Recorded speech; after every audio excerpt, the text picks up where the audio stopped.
Once upon a time, in a small village nestled among rolling hills, there lived a mischievous goat named Billy. Billy was notorious for his love of adventure and his knack for getting into trouble. One sunny morning, Billy decided he wanted to explore the nearby forest. He leaped over the fence of his pen and trotted into the woods, his hooves click-clacking on the forest floor. As he wandered deeper into the forest, Billy stumbled upon a picnic set up by a group of unsuspecting campers. The aroma of sandwiches and cookies filled the air, and Billy's mouth watered at the sight of the delicious spread.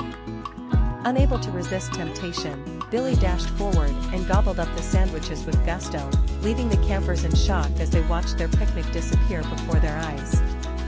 But Billy's feast didn't end there. He spotted a kite lying on the ground and, thinking it was a giant leaf, he took off running, with the kite trailing behind him like a colorful tail. The campers, now in fits of laughter, chased after Billy, trying to catch him and retrieve their belongings. But Billy was too quick for them, zigzagging through the trees, with the kite fluttering behind him.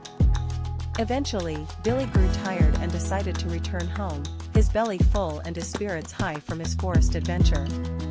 And though the campers may have lost their picnic and kite, they couldn't help but chuckle at the antics of one mischievous goat named Billy.